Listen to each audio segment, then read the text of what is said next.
Tiene mucho frío.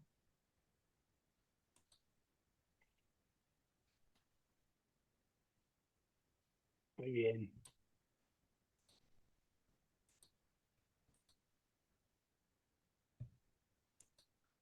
Pues ya casi, casi para ¿Me iniciar. puedo Muy bien, compartir pantalla nada más para asegurarme que esté funcionando? claro que Adelante. sí. Muy bien. Si gustas, yo así leo sin compartir, Ricardo, para que ya se quede la presentación del doctor Sergio.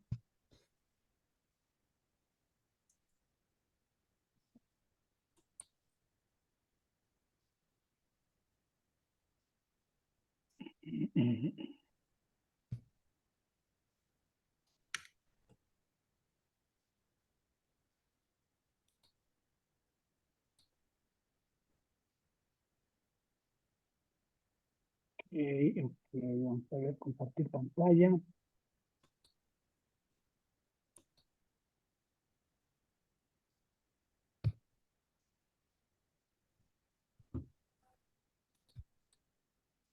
Voy a dejar de compartir porque creo que lo cerré. Permítame un segundito. Sí, claro que sí. Mientras aquí, Ajá. chicos, ¿cómo van? ¿Cómo se han sentido en este proceso de acompañamiento? Ya estamos a día 15, mitad de camino de este mes, y hoy, como cada actividad que hemos tenido los martes y los jueves, vamos a tener una excelsa y máster clase con el doctor Sergio Dustan, el cual es un experto en todo esto de los principios éticos y legales, filosóficos, de todo esto que nos acontece en relación a la admisión, promoción de USICAM. Entonces, adelante, Lupita. Sí, muy bien. Bueno, iniciando con esta sesión de trabajo que créanme va a ser una sesión de muy productiva. Estará a cargo del doctor Sergio Martínez Dustan. Les comparto una breve reseña de todo lo que conforma su currículum profesional para tener este referente de quién es el que nos estará dando la charla este día de hoy. Bueno, el doctor Sergio Martínez Dustan, él por formación es profesor de educación primaria, egresado de la Benemérita Escuela Normal Urbana Federal, fronteriza de Mexicali.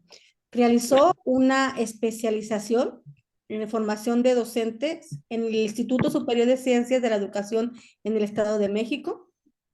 Tiene una maestría en educación campo, informática y educación de la Universidad Pedagógica Nacional, donde obtuvo el grado de maestro con mención honorífica. Es candidato a doctor en educación por la Universidad Anáhuac y la Universidad Complutense de Madrid en línea en cuanto al diagnóstico, medida y evaluación de la intervención educativa.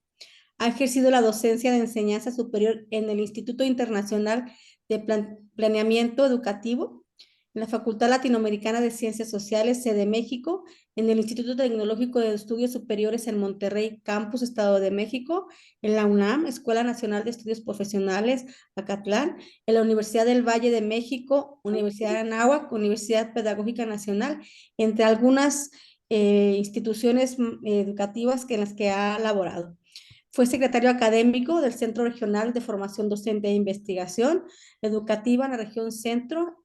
Fue coordinador académico de operación educativa en servicios educativos integrados en el Estado de México, director de evaluación y análisis de proceso educativo en la Dirección General de Evaluación de Políticas de la Secretaría de Educación Pública, entre algunos otros cargos. Es un experimentado conferencista, ha sido ponente en una gran cantidad de eventos académicos, escribe regularmente el portal de Educación Futura, Periodismo de Interés Público. Sus artículos han sido visitados por miles de veces. Sus comentarios son valorados por expertos y especialistas. Es un líder de opinión. Fue distinguido con el doctorado honoris causa en la ciencia de la educación por la Universidad Cuautitlán Izcalli. Y pues en síntesis y palabras, o sea, un poquito de la reseña, pues el doctor Sergio Dustan es profesor, es pedagogo, investigador educativo, académico, articulista, pero ante todo un profesional con vocación de servicio y apasionado del ser humano. Y esta última frase, creo que al terminar la sesión nos daremos cuenta que sí, es un apasionado de la educación, que tiene una vocación por excelencia y créanme que es de las personas que hace sentir las cosas tan fáciles y tan sencillas que aprenderemos mucho. Pues entonces, hoy sí dejo el micrófono y el escenario todo para ti, doctor Sergio. Gracias, Adelante, Lupita, amigo. por la presentación. Ricardo, como siempre, te agradezco mucho la confianza, el que me tengas aquí frente a tu auditorio. Tú también eres una persona muy reconocida por este tipo de espacios de formación que abres y por lo mismo, pues te agradezco toda la confianza, que trataré de no defraudarte, por supuesto. Eh, pues creo que pudimos coincidir, a ver si volvemos a coincidir otra vez presencialmente. A lo mejor sí, me dará mucho gusto saludarte y de cualquier manera aquí a la distancia, tanto a ti como a Lupita. Qué gusto saludarles. Un Pues gusto. miren, veo muchas cámaras cerradas, créanme que para uno como maestro, aunque los abogados dicen que todo el mundo tiene su derecho, y claro que tienen derecho a ello, veo algunas cámaras abiertas, Liz, San Linda, Gaby, Carmelita, Yolanda, Adimaira, Maiteno, son algunas de las que tengo allí abiertas. Katia ahí se viene manejando, Katia ahí pegadita al volante, no, es, es importante que sí vayas escuchando, pero muy concentrada en el camino, ¿no? Juan Antonio Quiñones también está aquí. Bueno, a todos, y los que no están también, yo les voy a pedir por favor que tengan a la mano papel, tengan a la mano lápiz, un cuadernito, a tomar notas. Efectivamente es una cuestión muy relevante, yo te lo voy a platicar porque justamente si alguien tiene si tiene alguna pregunta, pues con toda la confianza pueden utilizar el chat, eh, si lo quieren hacer en ese momento, o esperarse al final, como lo tengan preparados los organizadores. Yo sí me quiero comunicar con ustedes, yo sí quiero darme a entender con ustedes, porque es un tema muy, muy relevante y sobre todo que ustedes pues están participando en todos los procesos de, del sistema para la carrera de las maestras y los maestros. Y lo subrayo, del sistema para la carrera de las maestras y los maestros, porque casi siempre decimos el UFICAM. Y cuando decimos el UFICAM quiere decir que es una cuestión administrativa. Y al ser una cuestión administrativa como que le damos menos importancia. No, es el sistema de carrera para las maestras y los maestros. Entonces, pues yo sin más preámbulo, Lupita, ¿cuánto tiempo tengo para no quitarles más tiempo a la gente? ¿En cuánto tiempo lo desarrollamos? Un promedio de 1 hora, doctor. Muy bien, gracias. Entonces tengan a la mano pues todo listo, voy a compartir pantalla, les voy a hacer llegar a través de los organizadores la presentación. Permítanme un segundito, dejar de compartir porque, digamos, ya la tenía lista, pero creo que no, a ver, aquí está. Bien, aquí está la presentación y pues vamos a dar inicio. Eh, Principios filosóficos, éticos y legales de la educación. Yo creo que lo primero que tenemos que entender es que es un principio. ¿Y por qué decimos principios filosóficos? ¿Y por qué decimos principios éticos? ¿Y por qué decimos principios legales? Y también, pues tenemos que preguntarnos y decir, bueno, ya entendí lo que son principios y principios filosóficos y éticos y legales, ¿y cuáles son? Responder la primera pregunta. ¿Qué es un principio? Pues como su nombre lo indica, es lo primigenio, es lo primero. Hay una diferencia entre lo que es fundamento y otro lo que es principio. No son sinónimos. El principio es lo primero. ¿Y qué es lo primero? La filosofía que subyace, la filosofía que está implícita, la filosofía que conlleva. Y esa filosofía está establecida ¿en dónde? En un marco jurídico, en una serie de leyes, de normas. Y esos condicionan el desempeño de ustedes. Ustedes tienen que apegarse a ello. Por eso, un principio filosófico es un conjunto de elementos que de entrada se lo están dando a ustedes para que lo conozcan, y lo van a conocer a través de un conjunto de leyes que van a condicionar el desempeño de ustedes. Ustedes tienen que adaptarse a ello. Por eso se le llama principios filosóficos, éticos y legales de la educación. Así de entrada vamos a dejar este primer concepto. Y nos vamos a ir entonces, ¿qué es lo que queremos ver con ustedes el día de hoy? Bueno, yo les pongo a su consideración la agenda, no sin antes decirle que aquí están mis datos, por si ustedes quieren mantener comunicación con un servidor, me dará mucho gusto que ustedes puedan seguirme en las redes sociales, ya sea en Facebook, ya sea en YouTube, ya sea en Instagram, ya sea que me quieran mandar y consultar algo por vía WhatsApp, como su nombre lo indica, es un WhatsApp, es decir, no es un número telefónico. Entonces, si ustedes quieren hablar con un servidor, bueno, pues manden un mensajito primero, porque como saben, ahora, hasta ahora se hackean también el WhatsApp. Aquí les dejo mis datos, por supuesto. Doctor, Mande. no se ve la pantalla, se ve negra. Ok, a ver, déjenme ver, voy a hacer un pase mágico, si me permiten. Voy a voy a salir, voy a sacar a lo mejor tengo muchas ventanas abiertas, déjenme cerrar algunas, que a lo mejor ya está dificultando la Sí. cuestión. Vamos a ver, ahora sí, voy a entrar nuevamente y ya me dicen si se alcanza a ver o no. Vamos a compartir pantalla nuevamente y a ver, ¿se está viendo allí? Se pone negra. Como que quiere proyectar y se pone negra la pantalla. Ay, caramba. Ahora sí, entonces déjenme salirme y volver a empezar con la presentación. Me voy a salir, permítanme un segundito.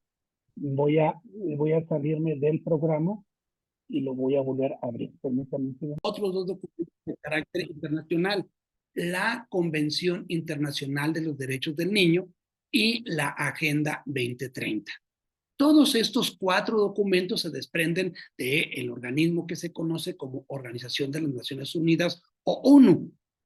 De ahí podemos ver hacia abajo en México que hay también 2 documentos muy relevantes para el derecho humano a la educación. El primero, la Constitución Política de los Estados Unidos Mexicanos, y el segundo, la Ley General de los Derechos de las Niñas, Niños y Adolescentes. Vamos a ver qué lo que dice la siguiente, por favor.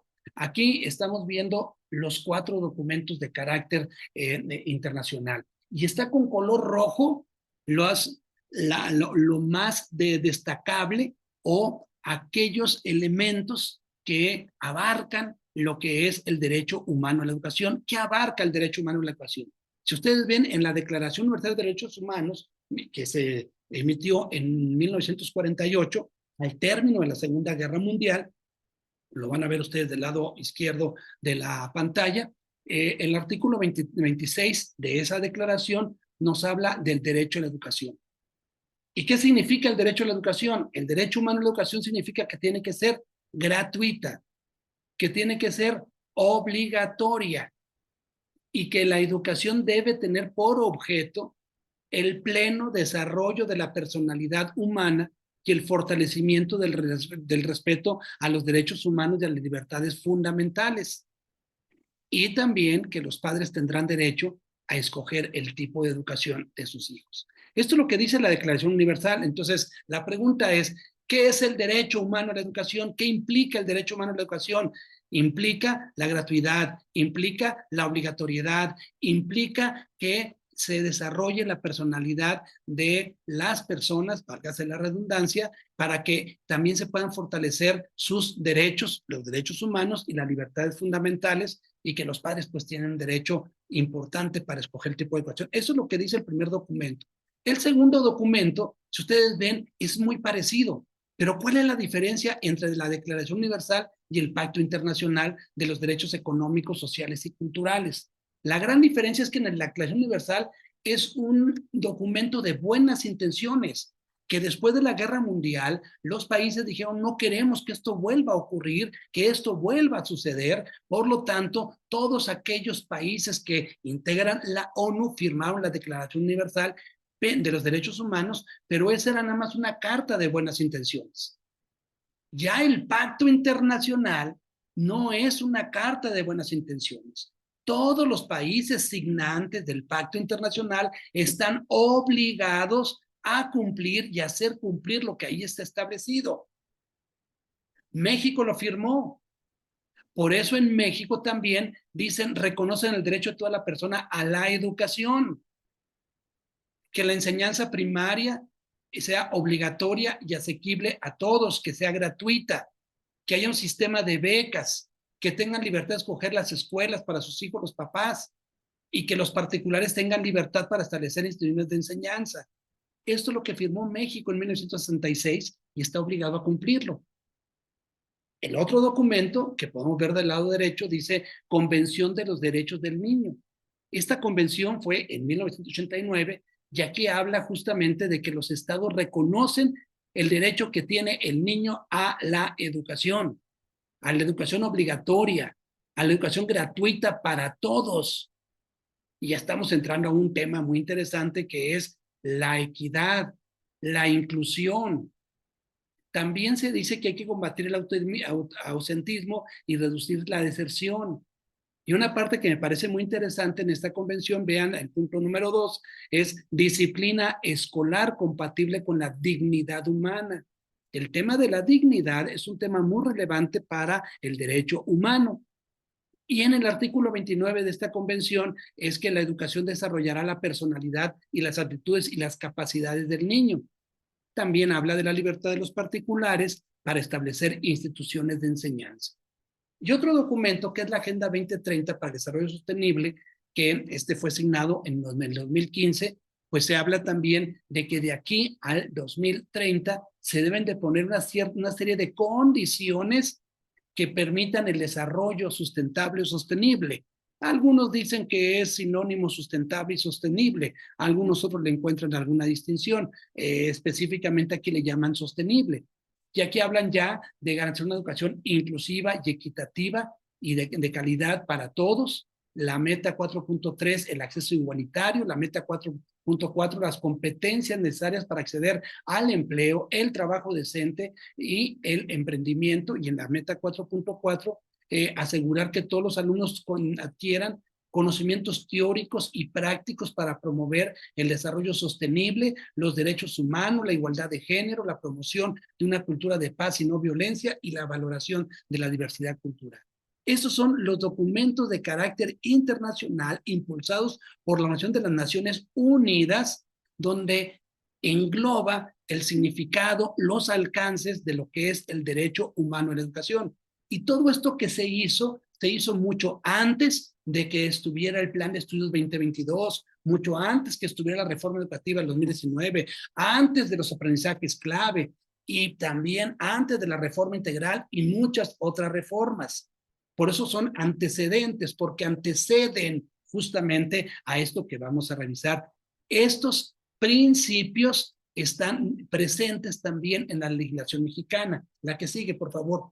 En la legislación mexicana hubo dos situaciones muy relevantes. En el 2011, se hicieron dos reformas a la Constitución política. Uno, al artículo primero. El artículo primero donde se establecen las garantías de los derechos humanos. Así como también al artículo cuarto que adicionó el principio de interés superior de la niñez. Este interés de la superior de la niñez seguramente a muchos de ustedes les tocó vivirlo, porque todo el mundo se preguntó, cuando estaba la pandemia, de que a quién se le había ocurrido que en el pico más alto del contagio reabrieran las escuelas. Bueno, porque estaba en riesgo el derecho humano a la educación. Estaban en pugna el derecho humano a la vida, el derecho humano a la salud, como el derecho humano a la educación. Y de hecho fue la UNICEF, la UNESCO, la ONU, organismos también que trabajan con la UNESCO, o son de la UNESCO, mejor dicho, también ellos son los que estuvieron impulsando. Y esta parte de interés superior de la niñez, lo que significa claramente es que toda aquella decisión que se tome deben de considerar a la niñez, que sea el interés superior de la niñez. En el 2014 hubo otra reforma muy importante en México que tiene que ver este punto central de interés superior de la niñez, que es la Ley General de Niñas, Niños y Adolescentes.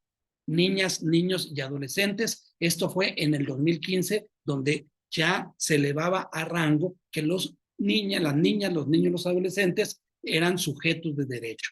Y en esta cuestión era muy importante porque también se señalaba se consideraban niñas y niños de 0 a 12 años, los adolescentes de los 12 a los 15, los jóvenes de los 15 a los 18, y todos de las 18 hacia abajo son niños. Y entonces el Estado mexicano tendría que garantizarle el derecho humano a la educación. Y para eso el Estado mexicano le delega a las maestras y a los maestros esta responsabilidad de educar a los niños. Por eso, cuando ustedes hablan de derechos humanos, dicen, ay, nanita, ¿y ahora qué hice? ¿Y ahora quién viene en contra mía? A ver qué pasó. Bueno, porque obviamente si alguien dice que está siendo violentado en el derecho humano a la educación, pues se hace una investigación para ver qué es lo que acontece. La que sigue, por favor. Estoy hablando todavía, estoy en el tema de los antecedentes. En esta lámina van a ver ustedes dos imágenes, una que dice CPEUM, que significa Constitución Política de los Estados Unidos Mexicanos. Y del lado derecho está una que dice LGNNA, que significa Ley General de Niñas, Niños y Adolescentes.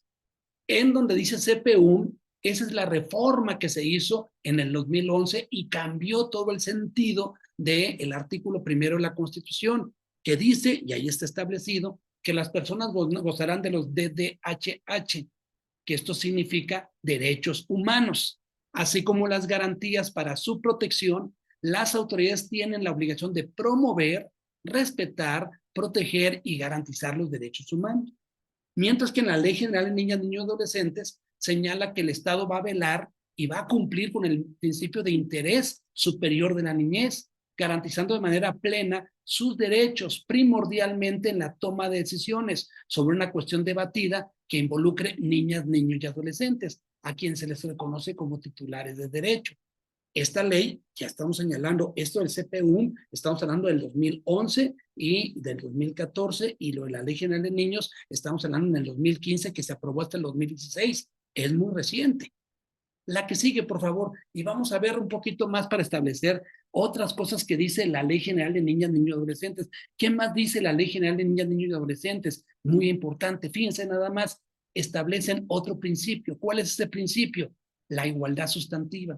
Y la igualdad sustantiva no solamente es otro principio, sino también es un derecho de las niñas, los niños, los adolescentes y los jóvenes. ¿Qué es la igualdad sustantiva? Es el acceso al mismo trato y oportunidades para el reconocimiento, goce o servicio de los derechos humanos y las libertades fundamentales. Acceso al mismo trato y oportunidades. Porque sí podíamos decir nosotros en pandemia, bueno, pues es que nosotros vamos a decidir y vamos a tomar la decisión por encima de los niños. No, ellos también son sujetos de derecho y el derecho humano a la educación. Este principio es muy relevante, lo vamos a tocar también más adelante, el de igualdad sustantiva.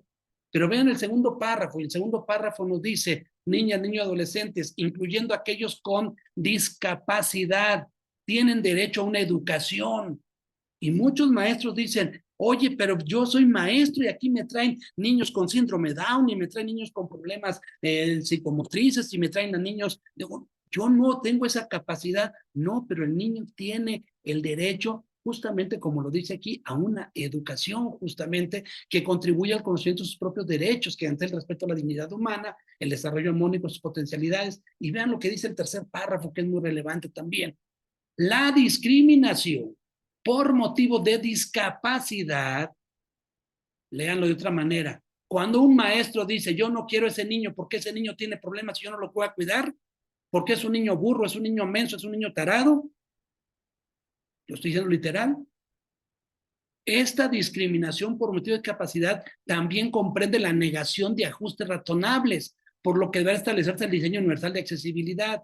Si ustedes ven, la negación de ajustes razonables es un derecho que tienen los niños y una obligación que adquiere el maestro de permitirle justamente esto. Dice, pero ¿yo qué hice? Me dicen que yo violenté el derecho humano del niño a su educación, si nomás le dije que era tarado y que no lo quería ver aquí porque no sabía nada y porque era muy burro.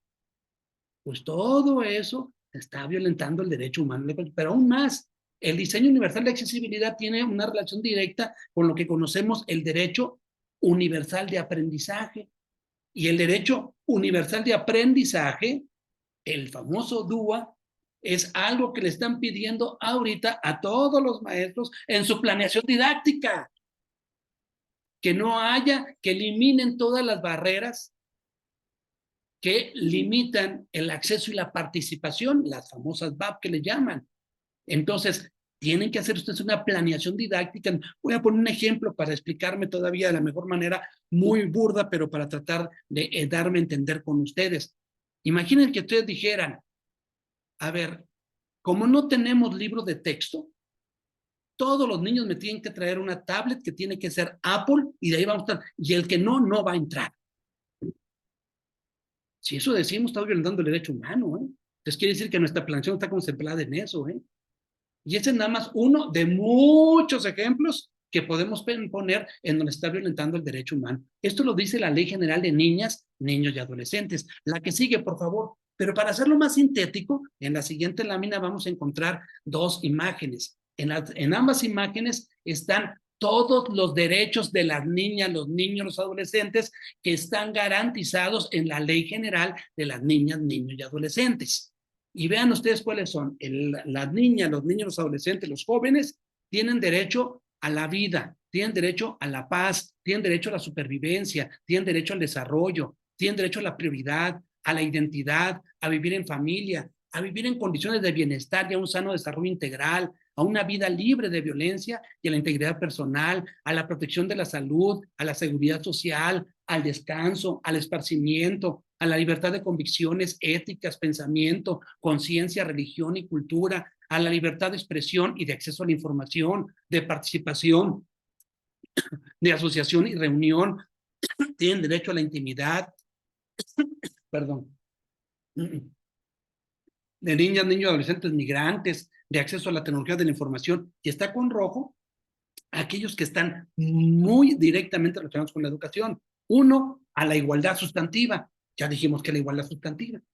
Dos, a no ser discriminado. Tres, a la inclusión de niñas, niños y adolescentes con discapacidad.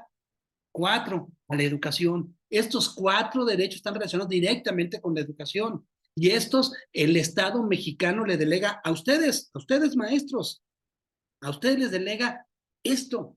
Por lo tanto, ustedes tienen que garantizar, promover y respetar, hacer respetar todos estos derechos. Y cuando a alguien que le dan la tutela de vigilar, de proteger, de respetar y de promover los derechos, alguien que la violenta, pues obviamente ese alguien está siendo sancionado con esa situación. Por eso uno siempre anda preguntando, esos son los derechos que están en las niñas y adolescentes. La que sigue, por favor.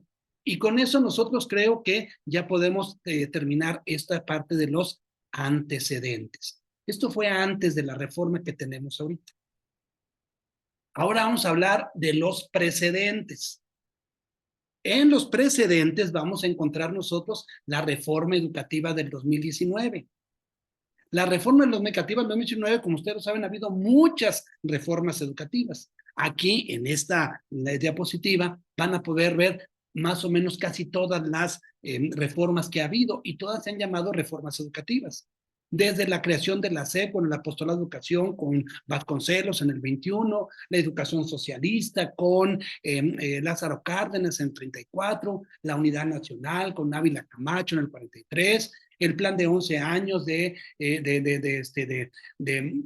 secretario de Educación, se me fue el nombre, como me va a recordar, en el 58, Torres Bodet, perdón, de Jaime Torres Bodet, el plan de 11 años, los acuerdos de Chetumal en el 74, el Acuerdo Nacional para la Promoción de Educación Básica en el 92, el Servicio Profesional Docente de los Aprendizajes Clave en el 2013 y en el 2019 el tema de carrera, el Plan de Estudio 2022. A esto me voy a dedicar más, a platicar más sobre la del 2019. Probablemente algunos se acordarán un poco, veo aquí gente muy joven, las veo de veras muy jovencitas y yo creo que en ese sentido no se recordarán de varias de ellas, pero si ustedes le platican a su papá o a su mamá, o si ustedes se acuerdan cuando fueron niñas o niños o adolescentes, pues a lo mejor estarán recordando también mucho de estas reformas. Pero hablemos solo de la última, la de la reforma educativa del 2019, la que sigue, por favor. En esta reforma del 2019, que empezó en el 2018. En el 2018, el entonces candidato a la presidencia de la República pronunció un discurso en San Pablo Guelatao el 11 de mayo del 2018 que palabras más, palabras menos decía, si ustedes votan por mí, yo voy a hacer esto por la educación y el magisterio. Y usted lo van a ver en la parte superior, arriba donde está el primer compromiso, la educación pública, gratuita y de calidad. La educación es un derecho del pueblo. Y si usted ve en el derecho a la educación está establecido en los antecedentes de la Declaración Universal de los Derechos Humanos. Está establecido también en la Convención Internacional, está establecido también de los niños, está establecido en la Ley General de Niñas, Niños y Adolescentes. El segundo principio es alimentación en todas las escuelas, las becas, si ustedes ven también las becas están en la Declaración Universal de los Derechos Humanos, el sistema de becas. Aquí habla de estudiantes de preparatoria, de media superior, pero también para escasos recursos en universidades y también se habla del fortalecimiento de las escuelas normales. Y vean la que dice, que está en la parte inferior, está con color verde, es muy claro. Se cancelará la mal llamada reforma educativa y se reformarán las leyes que vulneran la dignidad y los derechos de los maestros, es decir, el servicio profesional docente. Y también que un plan educativo que mejore la calidad de la enseñanza sin afectar los derechos laborales del magisterio, que se va a respetar la independencia y la autonomía de los trabajadores de la educación y que se van a retomar propuestas alternativas de educación que cada entidad federativa ha impulsado, como el PTEO, y se suspenderán las cuotas que pagan los padres de familia para el mantenimiento de las escuelas. Esto lo dijo como candidato el actual presidente, eso lo dijo en mayo del 2018, pero cuando ya llegó y fue presidente, le encargó a quien iba a ser su secretario de Educación, la siguiente diapositiva, por favor, que todo esto lo pusiera en práctica. Y todo en esta parte entonces se organizó todo lo que se conoció como una consulta nacional por una educación de calidad con equidad, y hubo 4 medios o 4 fuentes de información para tener esta consulta. Una se puso en una plataforma, en una página web y todo el mundo daba su opinión. Esta era la consulta digital. 2, se organizaron foros de consulta participativa en todas las entidades federativas. 3, hubo un diálogo social donde los siervos de la nación, que eran muchachos o jóvenes que había reclutado la Secretaría de Educación Pública, fueron a entrevistar a los padres de familia. Y 4, un diálogo con directores y maestros en el marco del Consejo Técnico de octubre del 2018. Todo esto lo analizaron, lo propusieron y dijeron, aquí está, esto es lo que vamos a proponer para hacer la reforma educativa. La que sigue, por favor. Y allí encontraron 3 hallazgos. De todo eso encontraron 3 hallazgos. Primer hallazgo, revalorar la función magisterial. Revalorar la función magisterial es volverle a dar valor a los maestros. Y eso tiene que ver con el sistema de carrera para las maestras y los maestros. Y el sistema de carrera tiene que ver con los procesos de admisión, con los procesos de promoción vertical, horizontal y a horas, con el reconocimiento. Todo eso tiene que ver con revalorar la función magisterial, pero muy importante también, la van a revalorar porque le están dando unos nuevos perfiles profesionales que se conoce como marco para la excelencia en la enseñanza y la gestión, donde se establece lo que ustedes deben saber y saber hacer. Todo eso tiene que ver con revalorar la función magisterial. Un segundo punto, ahí lo podrán ver ustedes, que de los hallazgos que encontraron, una parte muy interesante, le dijeron, vamos a formar sujetos técnicamente competentes y socialmente comprometidos. Fíjense ahí lo que dice el número 2, chéquenlo. Se busca promover una educación que no se limite a formar empleados eficientes, sino además a personas comprometidas con su comunidad. El enfoque comunitario que están llevando al plan de estudios. Y yo estoy hablando que esto lo dijeron en el 2018. No lo dijeron en el 22, ni en el 24, ni nada por el estilo, en el 2018. A personas conscientes del medio ambiente, a mexicanos solidarios con su país, a ciudadanos responsables y con valores, educar para la vida. Y el hallazgo número 3, la construcción de una nueva escuela mexicana. Esos fueron los hallazgos. Y sobre esos hallazgos, el entonces ya secretario de Educación, el 11 de diciembre del 2018, dijo, esta es la propuesta que el gobierno va a hacer ante el Congreso de la Unión, la Cámara de Diputados, la Cámara de Senadores, porque esta es la reforma educativa. Y eso al día siguiente el presidente lo mandó justamente a la Cámara de Diputados y durante enero a mayo del 2019 se estuvo discutiendo en Parlamento Abierto, donde hubo muchas discusiones al respecto y lo que propusieron, muchas cosas quedaron y otras cosas no quedaron. La que sigue, por favor. Vamos a ver qué fue lo que quedó y qué fue lo que no quedó. Esta imagen va a servir mucho para más o menos ir entendiendo esa parte de los compromisos. Vean, esta imagen tiene 3 cuadrantes de colores, en donde está uno de color verde. El que está de color verde son el artículo 1, derechos humanos, y el artículo 4, el interés superior de la niñez, que ya lo platicamos, esto fue en el 2011 y el 2014, eso lo platicamos, es lo que está con color verde, ese es el fundamento de los derechos humanos. Vean lo que está de color azul del lado derecho. Lo que está azul de color derecho, estamos hablando que es la reforma educativa del 2019, que modificó el artículo 3, el artículo 31 y el artículo 72.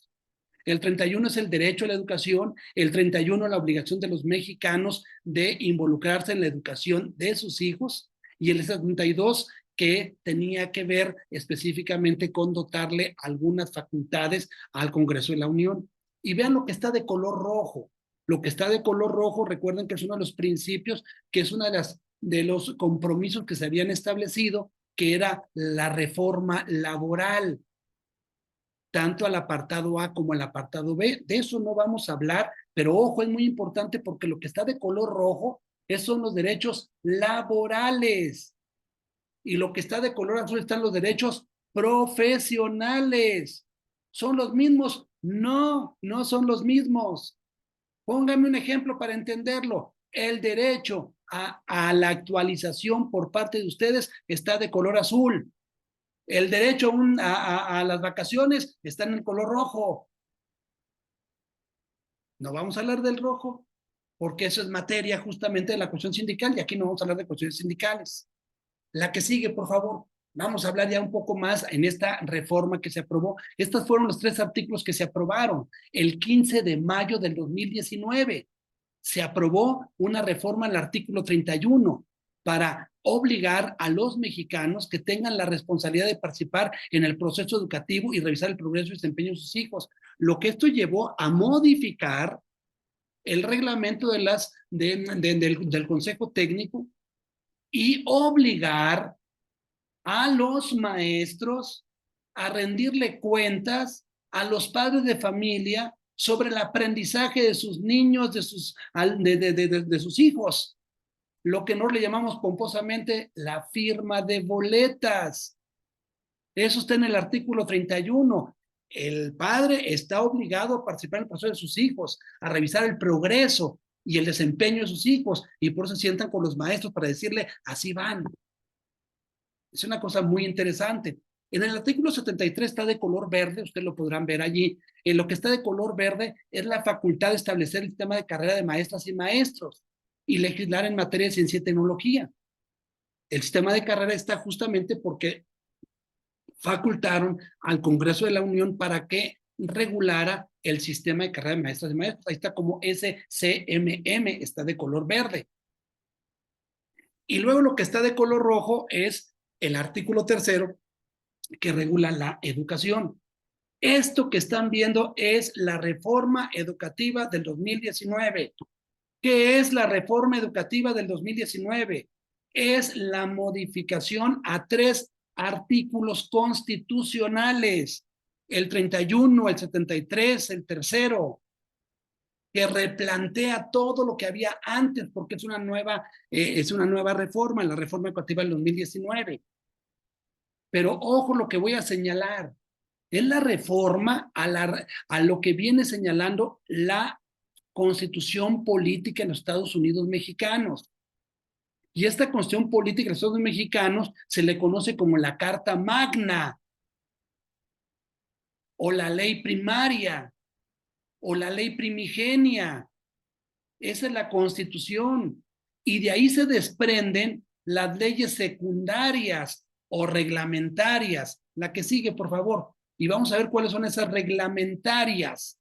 Y eso nos va a llevar a conocer los referentes filosóficos y legales de la educación. La que sigue, por favor. Ya estamos a más allá de la mitad de estar terminando. Voy a tratar de cerrar justamente en el tiempo que hemos señalado. Y veamos las leyes secundarias.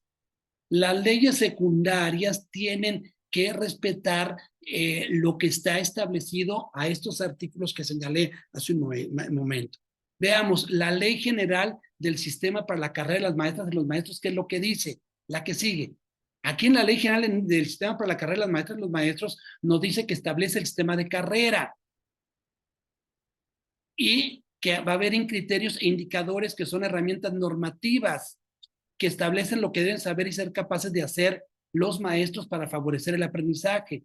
Estos criterios e indicadores se organizan en dominios y todos estos en su conjunto es los perfiles profesionales, o también se le conoce como, tiene un nombrecito, se le conoce como perfiles profesionales, pero también es el marco para la excelencia en la enseñanza y la gestión, en donde se establecen las funciones que tienen que realizarse. Y estos perfiles profesionales van a permitir valorar la práctica profesional. Esto sirve, entre otras cosas, para compartir significados, para guiar la práctica y para orientar los procesos de formación docente. Esto lo dice el artículo 13 y 7, fracción 11, de eso que dice LGSCMM, que significa Ley General del Sistema de Carrera para las Maestras y los Maestros. Esa es la primera ley reglamentaria que se deriva, que se desprende, reglamentaria o secundaria, que se desprende de la reforma a la Constitución, al artículo 3º, al artículo 73 que comentamos. La que sigue, por favor, también. Y en ese sentido también vamos a ver la siguiente diapositiva. Aquí están estos perfiles que ustedes ya los conocen. Ustedes van a encontrar en esta tabla una tabla con 5 columnas. En la primera columna nos van señalando dominios. En el primer renglón nos van señalando las funciones. Perfil docente, técnico docente, asesoría técnico-pedagógica, de dirección escolar, de supervisión escolar. Y vean el dominio número 1 de todas las funciones. Esto quiere decir varias cosas. Eso quiere decir que el sistema para la carrera de las maestras y los maestros son quienes desempeñan perfil docente, técnico docente, de asesoría técnico-pedagógica, de dirección escolar, supervisión escolar. Oye, pero ¿a poco hay otros que hacen? Sí, por ejemplo, los prefectos, por ejemplo, los trabajadores manuales, por ejemplo, las secretarias, pero ellas no se van a regular con el tema de carrera. ¿Se van a regular con qué? Con la parte laboral que está establecida. En lo laboral que hay un escalafón. ¿El escalafón existe? Sí, para las otras funciones, no para los que se ven estas funciones. Los que se meten a funciones no van a estar en el sistema de carrera para las maestras y los maestros. Y vean el dominio 1, todos ahí está con colorcito rojo.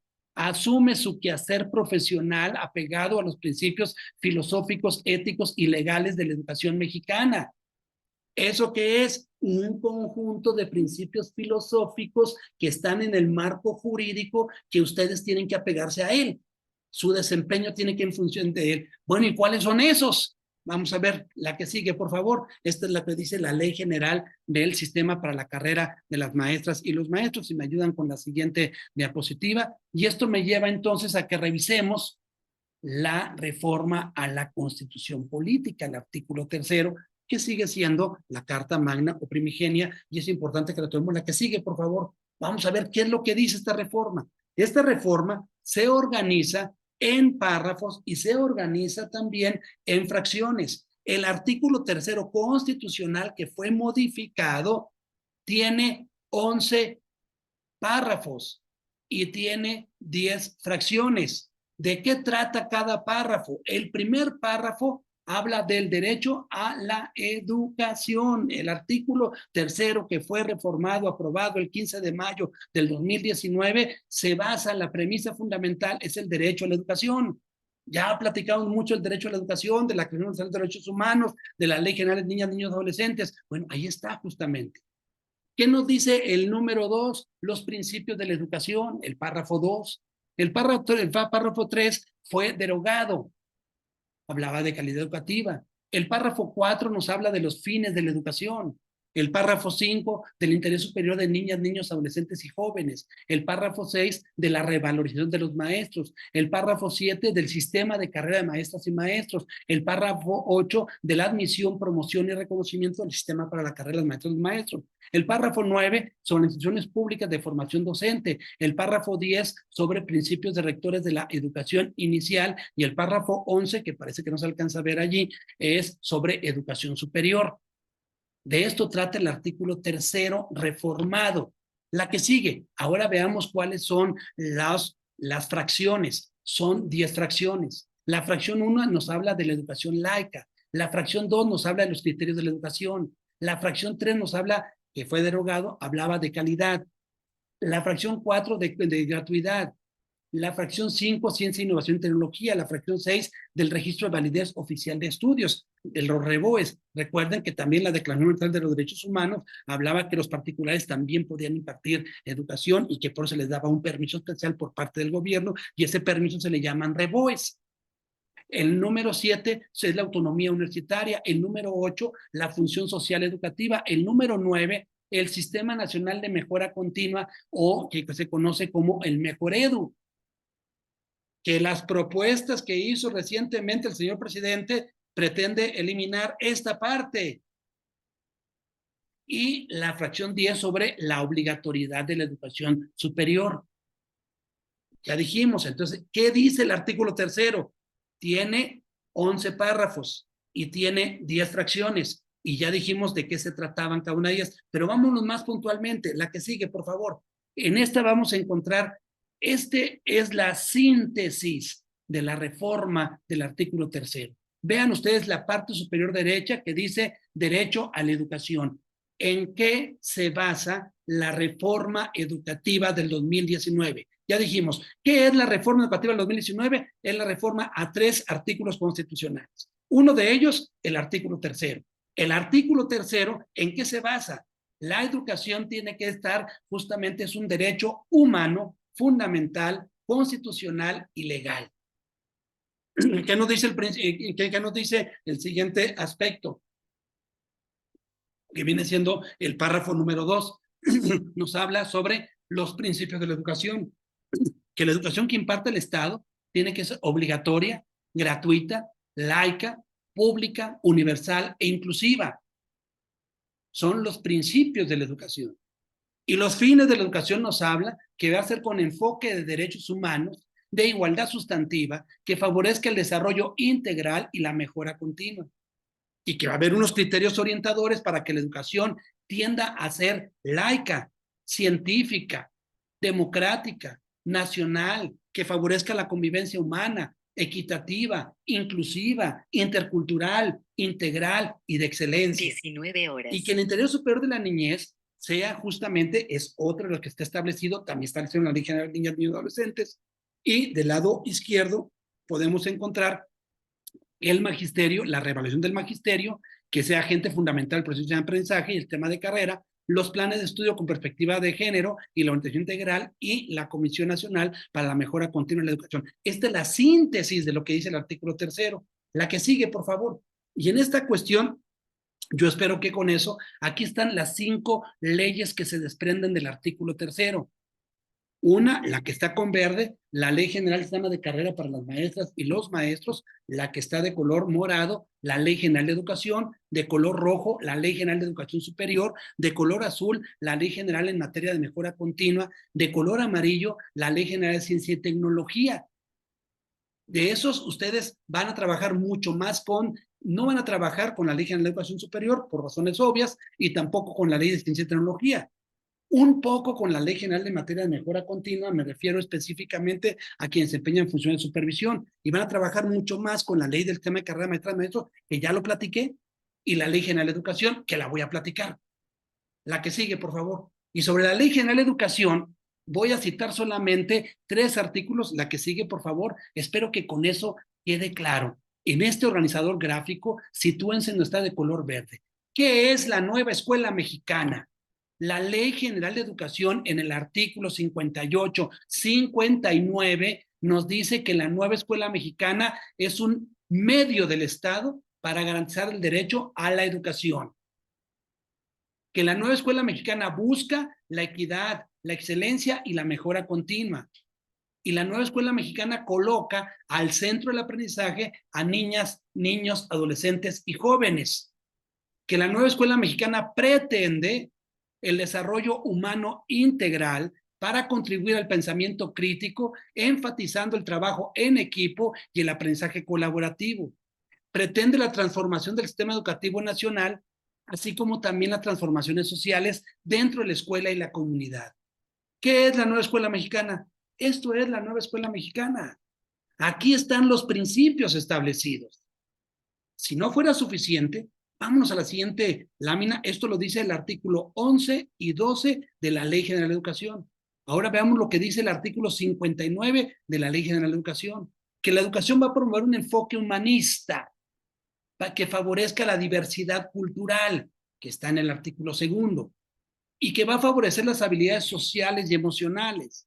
Las habilidades sociales emocionales son aquellas que permiten al sujeto vincularse consigo mismo, entre otras, y eso bendito de veras en preescolar, el autoconocimiento, la autoestima, la autorregulación, entre otras. Y hoy, a partir de la pandemia, le llaman la resiliencia. ¿Eso qué son? Son habilidades emocionales que permiten al sujeto relacionarse consigo mismo. Y las habilidades que le permiten al sujeto relacionarse con los demás son las habilidades sociales. ¿Cuáles son esas? Entre otras, la empatía, la asertividad. En conjunto, son habilidades socioemocionales, que estas van a servir para 4 cosas. 1, para aprender. 2, para resolver situaciones problemáticas. 3, para aplicar conocimientos. Y 4, para participar en procesos comunitarios. Esto lo dice el artículo 58 de la Ley General de Educación. Aquí se están sentando las bases, los principios. ¿Y cuáles son esos principios? Lo que sigue. Vamos a ver si con esto ya queda claro cuáles son los principios de la educación mexicana en estos documentos que estamos viendo. ¿Cuáles son los principios de la educación mexicana? Son aquellos que están establecidos en la reforma educativa, en la reforma al artículo 3º constitucional, en la Ley General de Educación. ¿Cuáles son esos? 1, enfoque de derechos humanos y de igualdad sustantiva. 2, enfoque humanista. 3, que la educación sea obligatoria, gratuita, laica, universal y pública. 4, que la educación sea integral, equitativa, inclusiva, intercultural. 5, el interés superior de la niñez. 6, la perspectiva de género. 7, la mejora continua. 8, la excelencia o máximo logro de aprendizaje. 9, que la educación sea democrática, nacionalista y científica. 10, que la educación sirva para el desarrollo personal y social. Esto está en el artículo 3º constitucional. Estos son los principios filosóficos que están en la ley que ustedes tienen que apegarse en el desempeño de sus funciones. Pero los principios de la educación mexicana son retomados, la siguiente lámina, por favor, para la nueva escuela mexicana. ¿Cuáles son los principios de la nueva escuela mexicana? Los principios, la que sigue, por favor, si me ayudan en la siguiente diapositiva, vamos a ver cuáles son esos principios. Primero, fomento a la identidad con México, responsabilidad ciudadana, honestidad, participación en la transformación de la sociedad, respeto a la dignidad humana, promoción de la interculturalidad, promoción de la cultura de paz, respeto a la naturaleza y el cuidado del medio ambiente. De aquí, ¿qué siguió después de esto? Ya no lo voy a hablar, nomás lo voy a decir muy general. ¿Qué siguió? La nueva escuela mexicana necesitaba ¿qué? Un modelo educativo. Ese modelo educativo, ¿en dónde está? En un plan de estudios, el plan de estudios 2022. ¿Y qué más siguió después de eso? Que en el plan también haya programas de estudio. Y en esos programas de estudio se establece que va a haber un programa sintético con contenidos nacionales obligatorios y que va a haber una interpretación de la realidad para contextualizar esos contenidos en un programa analítico y que toda la parte de la cuestión comunitaria se va a trabajar con un enfoque de proyectos educativos. Para que ustedes estén haciéndolo en la planeación didáctica, van a utilizar metodologías. Todo esto que acabo de hablar muy rápido es lo que han venido viendo desde enero del año pasado, en el primer taller intensivo que les dieron a ustedes. Y luego en febrero, marzo, abril y mayo, con cada uno de los campos formativos. Y luego se los dieron el taller intensivo en el mes de julio. Y luego vino en el mes de agosto del 23 y les dijeron, ¿y dónde está tu programa analítico? Ay, amigo, ¿cuándo? Sí, ¿en dónde están esos principios que están establecidos allí? Que yo los quiero ver en tu programa analítico y que lo quiero ver en tu planeación didáctica, a ver cómo, cuándo. Ya estamos ahorita en el 23-24 y andamos todavía tratando de entender todo esto. Ya no voy a hablar más de ello porque me voy a salir del tema. Lo que quiero decir es que los planes, el plan y los programas de estudio que incluye programa analítico, programa sintético, que incluye diseño de proyectos por metodologías sociocríticas, la planeación didáctica, el enfoque de proyectos, todo eso tiene que apegarse a qué? A estos principios que estamos hablando, a estos principios de la nueva escuela mexicana. La anterior, si me ayudan con la anterior, por favor. Estos principios de la nueva escuela mexicana, ¿de dónde se desprenden? De estos principios de la educación mexicana. ¿Y esto de dónde se desprenden? Pues de toda la reforma educativa que ya dijimos que es el artículo 3, el artículo 31 y el 73, y que estos tienen sus antecedentes más allá desde la Declaración Universal de Derechos Humanos. Espero haberme explicado. Yo me pongo a sus órdenes, les agradezco mucho el placer de su atención. Cualquier duda, cualquier pregunta, estoy a sus órdenes. Espero que con esto ya ustedes puedan responder a varias preguntas. Número 1, ¿qué es la reforma educativa? Número 2, ¿qué es los principios? ¿Qué es un principio? ¿Qué son los principios filosóficos? ¿Qué son los principios éticos? ¿Qué son los principios legales? Y también con esto ya vimos cuáles son esos principios y para qué sirven esos principios, además de que a ustedes les van a hacer un examen para valorar todos sus conocimientos que tienen sobre la nueva escuela mexicana. Ese examen tiene como 100 preguntas o 110, según les vayan explicando, y de esas 110 les van a preguntar algunas sobre estas. ¿Cuántas de esas van a hacer? No lo sé. ¿Cuáles van a hacer? Pues no lo sé. Algunos dicen, yo sí sé, porque en el mercado negro de las evaluaciones, yo ya tengo aquí esto, ¿verdad? Y lo voy a comprar. Pero bueno, ese es otro boleto. Pero no sabemos. Pero ustedes tienen que demostrarle a través de un examen, yo sí me sé la neta del planeta, yo sí me sé qué son los principios filosóficos, éticos y legales, que es el primer dominio que tengo que dominar. Estoy a sus órdenes. Muchas gracias. Lili, te veo con una expresión no verbal muy expresiva, y moviendo la cabeza, riéndote. A ver, platícame, ¿qué onda? A Verónica también la mira igual. ¿Qué onda? ¿Qué opinión les merece sobre lo que acabamos de hablar? Gracias, Isis, me está aplaudiendo. Gracias. Lili, Lerma, Verónica, ¿me pueden dar su punto de vista? ¿Qué onda? No tiene el micrófono. Ok, déjalo así. Verónica, ¿puedes tú comentarme algo?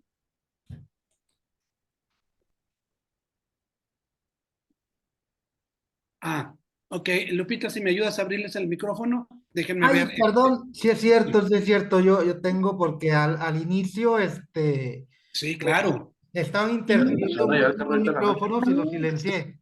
Ahí Ahora sí. disculpen. Ahora sí, empezamos Lili, luego Vero.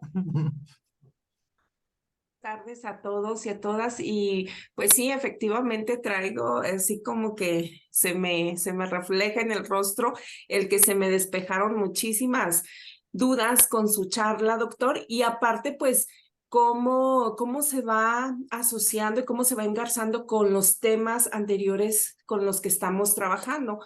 Entonces aquí lo interesante de hallar esa articulación en cada uno de los 4 dominios. Y pues sí, efectivamente yo soy una seguidora de usted y Gracias. pues a mí me place mucho escucharlo porque siempre, siempre que lo veo aprendo algo diferente. Entonces, pues linda. te Gracias, mi agradezco, hermano. maestro, porque pues ahora que estemos ahí en el examen, lo vamos a recordar. Gracias, Lili. Te lo agradezco mucho tu comentario. Verónica.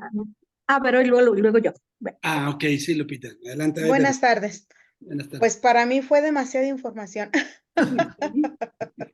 O sea, era tan el artículo 3º, el artículo 31, el artículo 58, los principios acá que me quedé así como que, o sea, todo eso es.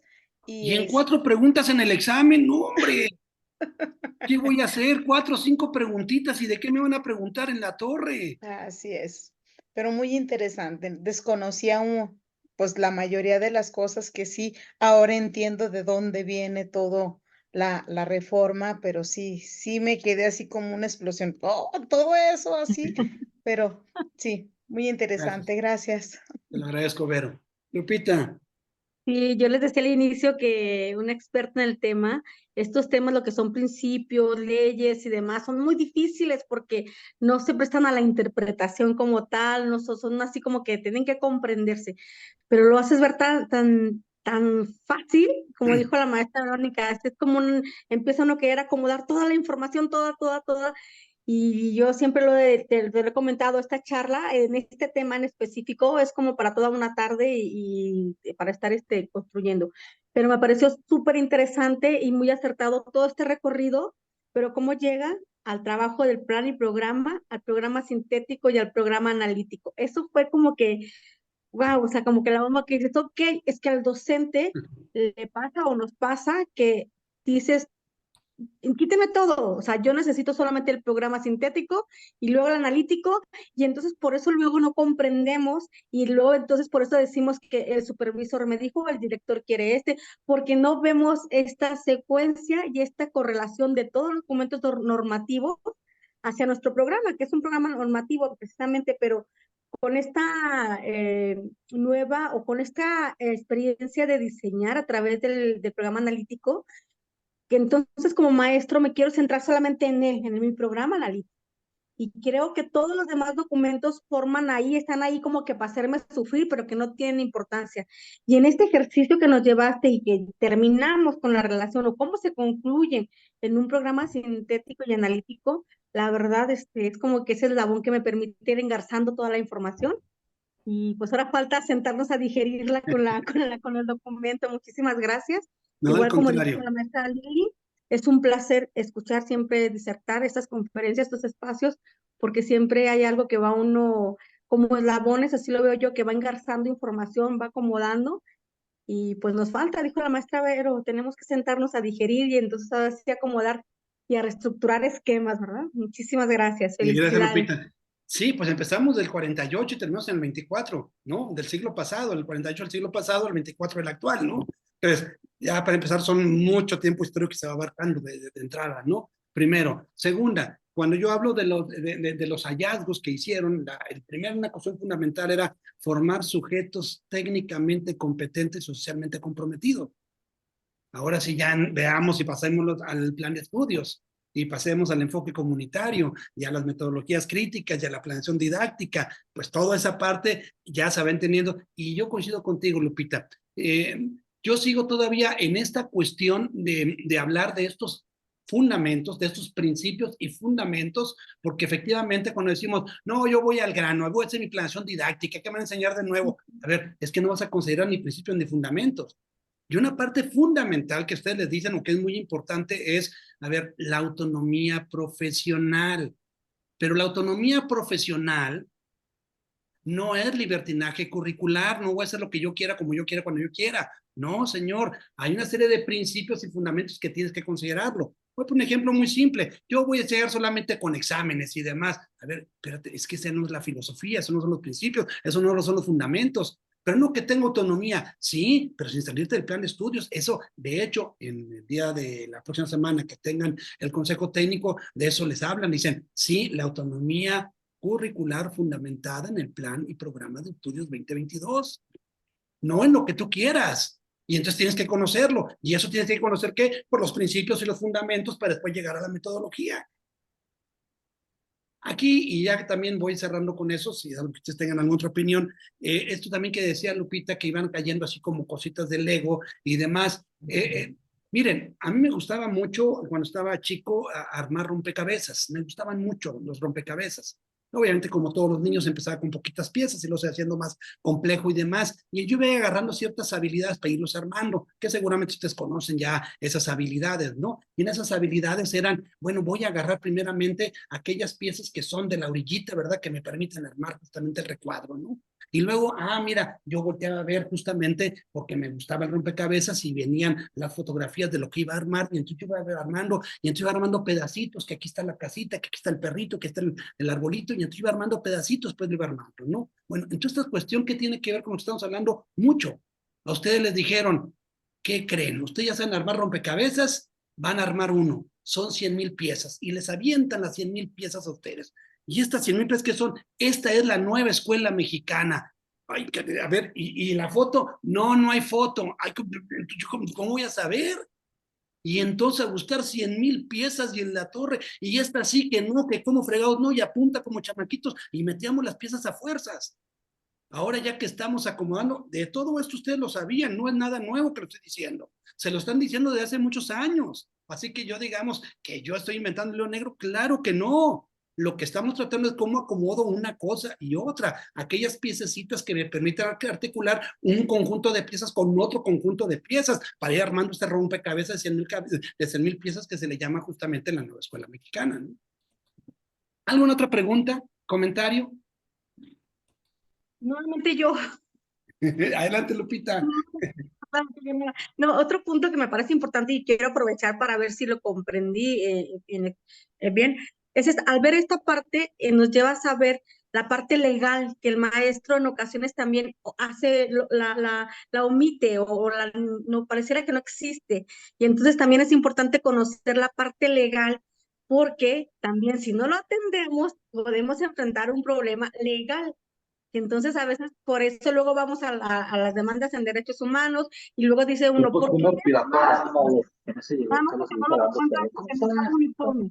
Y entonces no es tanto tiempo que no considero que yo estoy agrediendo a un pequeñito porque no lo dejo entrar por el hecho de que no llevo uniforme, y entonces no me voy a, tengo la posibilidad de enfrentarme a la reclamo del papá, pero también estoy atendiendo agrediendo de manera legal, y entonces también puedo estar obteniendo una sanción legal. Eso también me parece muy importante, que el maestro siempre se aleja de lo legal y consideramos que no agredimos y que no se nos olvida que podemos ser también, ¿cómo se dice?, sancionados legalmente. Eso me pareció también muy interesante. Sí, bueno, efectivamente las leyes son de varios tipos, ¿no? Uno para normar o regular el actuar del maestro, y dentro de la normar y actuar del maestro está la parte estrictamente pedagógica, didáctica, su función, su desempeño. Y en esta parte, claro que nosotros quisiéramos tener un manual, la nueva escuela mexicana, y díganme que si encontrar el manual, y pues no tenemos ese manual.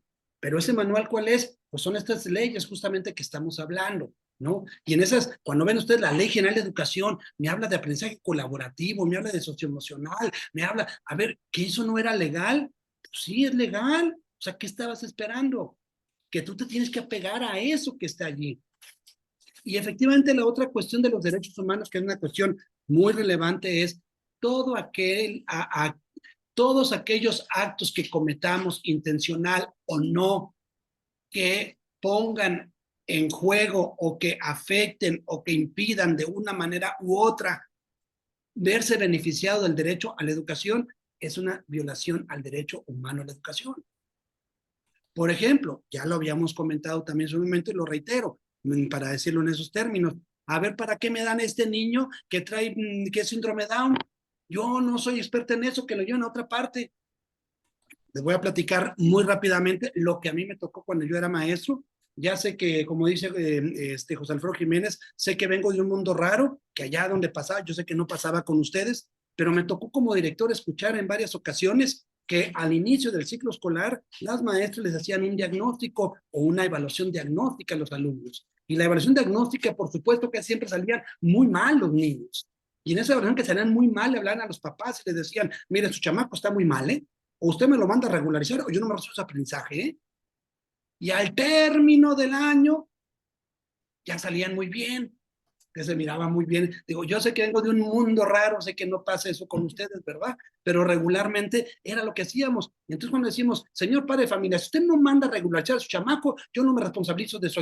Porque mire nomás, mire cómo me llegó, no sabe leer, no sabe escribir. O sea, y entonces eso ya es una violación al derecho humano. Y eso en cualquier momento le pueden decir, a ver, ¿cómo que no me lo va a atender, señor? Ya no estamos hablando solamente de golpes o agresiones o demás, ¿no? Que esos ya son también otros, están en otro plano, ¿no? En un momento dado. Pero en este plano, que ahí lo pusimos nosotros, los ajustes razonables, el diseño universal de aprendizaje para incluir a todos y no excluir a nadie. Y entonces, en mi intervención que haga como maestro, tengo que considerar las características de mis alumnos para no dejar a nadie afuera.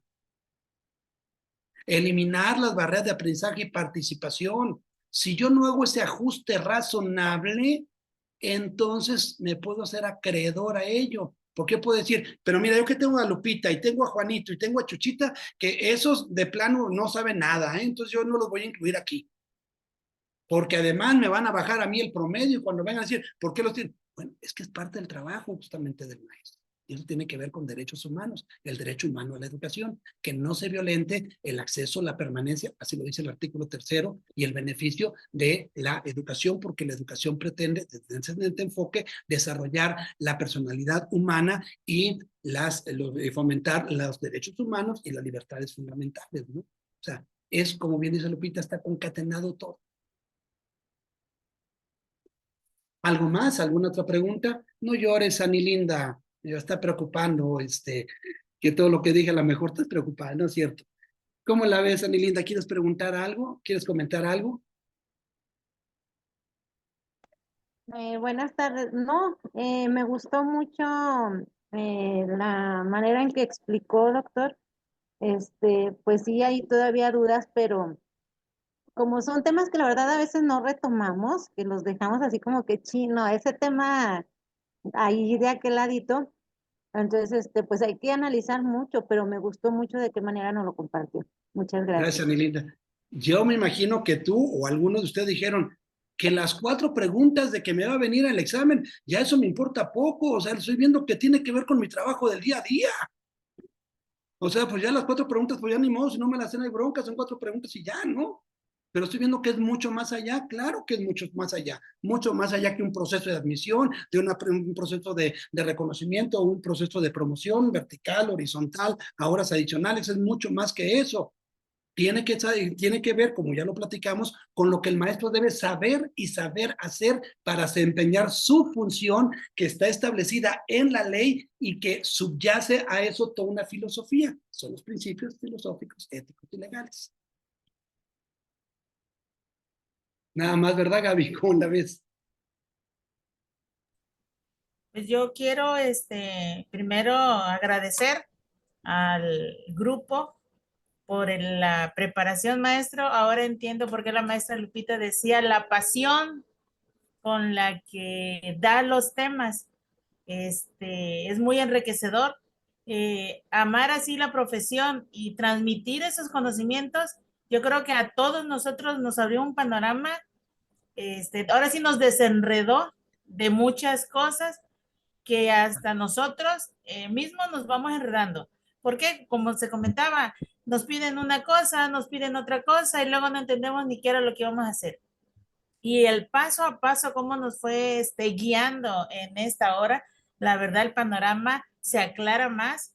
Hay muchas dudas que yo siento en lo particular, yo despejé y por ahí dicen, vamos a este video, porque como nos los comparten, ahora sí vamos a ir minuto por minuto para ir entendiendo y con la presentación yo creo que vamos a aprender todavía mucho más, pero yo le agradezco que haya compartido con nosotros este conocimiento y de la manera en que lo hizo, porque nos lo facilitó de muchas formas. Muchas felicidades por la pasión que nos transmite y yo creo que nos motiva a que nosotros con esa misma pasión hagamos nuestro trabajo. Muchas gracias, doctor. No, al contrario, Adimayra, pues efectivamente, pues yo también soy maestro normalista, también estuve en grupo, también fui director y también estuve en otras actividades y últimamente me he estado dedicando también a la academia. Entonces, pues a final de cuentas, refuerza mi credo. O sea, yo creo en la educación como un medio de transformación social. Yo creo en el maestro como el actor fundamental del hecho educativo y creo en el ser humano. Entonces, en esa parte me he estado moviendo y en eso es lo que he estado. Y estamos hablando solamente de los principios. Ricardo me invitó a hablar de los principios filosóficos, éticos y legales y me estoy refiriendo a ello, pero a lo mejor tendremos oportunidad más adelante de otros tópicos y otras temáticas, ¿verdad? Que están, pues quieras o no, pues es el corazón, es la médula, pues, de todos esos grandes procesos o macroprocesos, es decir, de la parte pedagógica, de la parte didáctica, todos esos macroprocesos, pues ahí la parte neural, pues es esto. Justamente. Gracias, Ricardo. No, gracias a usted, doctor, por compartirnos toda su experiencia y como les hemos dicho aquí en el grupo, nosotros somos muy selectivos con toda la información y los ponentes que les traemos porque sabemos que esto es su evaluación, esto no es un juego, no vamos a practicar, ensayar y ver qué les ofrecemos, ¿no? Tenemos años de experiencia y sabemos quiénes son las personas que en realidad pueden apoyar en sus procesos y la manera tan amigable, tan fresca de transmitirnos sus conocimientos y que nosotros podamos hacer ese cambio conceptual, procedimental y muchas veces hasta actitudinal de cómo concebíamos las cosas. O sea, entramos con una idea y sí, muchos han dicho y nos los han comentado. Híjoles, es que hablar de principios filosóficos, éticos y luego legales. Ay, qué enfadoso y qué hueva. Qué estrés, ¿verdad? Una hora de aburrición.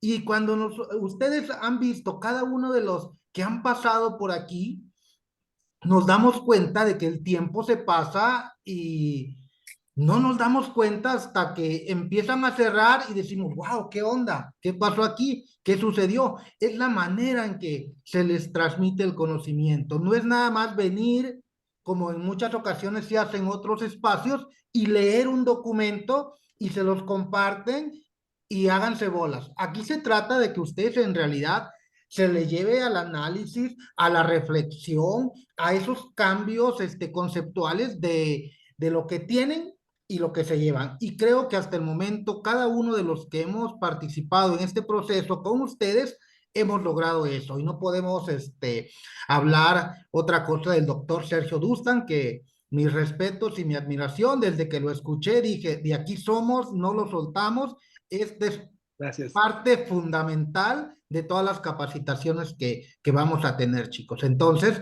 por nuestra parte, no sé si no hay otra pregunta, agradecerles a todos ustedes y al doctor Dustan, a Lupita, a Lili, a Jorge, que nos están acompañando en la transmisión de esta actividad, agradecerles su presencia y que continúen formándose, preparándose para esta evaluación. Sergio, mis respetos, admiración como siempre. Muchísimas gracias. Gracias, Ricardo. Gracias, Lupita. Y gracias a todos por el placer de tu atención. Me dispongo a sus órdenes. Hasta la próxima. Gracias, un gusto. Gracias. Yolanda, sí va a estar en la presentación. Ya se les hice llegar a ellos para que la tengan. ¿Sale? Gracias. Sus órdenes.